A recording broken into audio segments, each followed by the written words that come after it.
Hello friends, અત્યારે ઉનાળાની season ચાલુ છે. જો ઉનાળાની આ ગરમીમાં આપણે દૂધ ફ્રીજમાં મૂકતા ભૂલી જઈએ તો દૂધ બગડી જાય છે. તો આજની આ રેસીપી આપણે ફાટેલા દૂધમાંથી બનાવવાના છીએ. તો આ રેસીપી ખૂબ જ ટેસ્ટી અને માત્ર ઓછા સમયમાં બની જાય છે. તો ચાલો રેસીપી શરૂ કરીએ. તો ગરમીના હિસાબે આજે દૂધ થોડું બગડી ગયું હોય એવું મને લાગ્યું, એટલે મેં દૂધને એકદમ સરસ ગરમ કરી લીધું. ત્યારબાદ તેની અંદર મેં 2 ચમચી જેટલો વિનેગર ઉમેરી દીધો. દૂધ પહેલાંથી જ ઓલરેડી થોડું બગડી ગયેલું હતું, એટલે મેં કીધું કે હું આ રેસીપી દર વખતે બનાવું છું તો તમારી સાથે પણ આ રેસીપી શેર કરું, જેથી તમે પણ બગડેલા દૂધ ફેંકો નહીં અને આ રેસીપી ટ્રાય કરો. તો અહીંયા બગડેલું દૂધ ગરમ થઈ જાય, આ રીતે પનીર છૂટું પડી જાય એમાંથી, ત્યારબાદ તેને આવી રીતે ચાણી લઈ એમાં ચાળી લેવાનું છે. અને હવે એને 3 થી 4 પાણી એકદમ સરસ આપણે ધોઈ લેવાનું છે.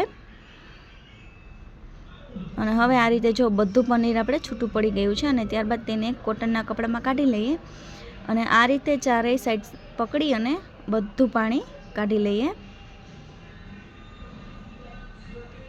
તો જો આ રીતે એકદમ સરસ આપણે પાણી બધું નીકળી ગયું છે. હવે આને આપણે એકદમ સરસ મેશ કરી લઈએ અને આપણે એકદમ સરસ સારી રીતે મિક્સ કરી લેવાનું છે.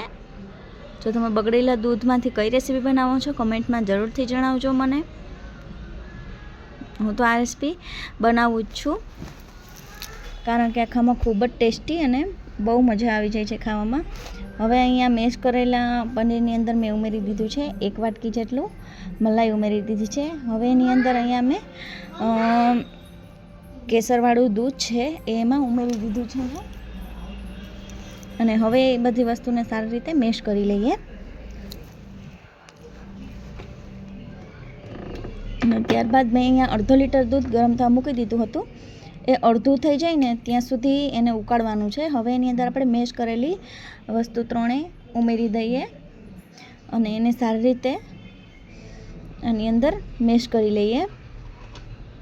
તમે આને મેશરની મદદથી પણ મેશ કરી શકો છો. હવે એની અંદર ઉમેરી દઈએ આપણે ટેસ્ટ પ્રમાણે ખાંડ. અહીંયા મેં 1 વાટકી લીધી છે, તમે તમારા ટેસ્ટ મુજબ લઈ શકો છો. અને ત્યારબાદ તેની અંદર ફ્લેવર માટે ઉમેરી દઈએ એલચી પીસેલી અને આને સતત હલાવતા રહીએ. જો આ રીતે ધીરા ગેસે તમે હલાવતા રહેશો તો ધીરે ધીરે રહીને આ દૂધ બધું બળી જશે.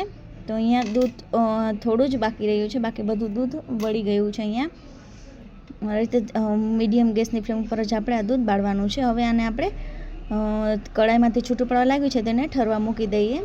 એકદમ સરસ ઠરી જાય ત્યારબાદ એને આ રીતે લાડુ વાળી લઈએ. તો તૈયાર છે આપણા દૂધમાંથી બનેલા લાડુ, એ પણ બગડેલા દૂધમાંથી. તો લાડુ ખૂબ જ ટેસ્ટી બન્યા છે. જો મારી રેસીપી તમને પસંદ આવી હોય તો મારી ચેનલને સબસ્ક્રાઈબ જરૂર કરજો, મારી વિડીયોને લાઇક કરજો, શેર કરજો અને ફ્રેન્ડ્સમાં શેર કરવાનું ભૂલતા નહીં.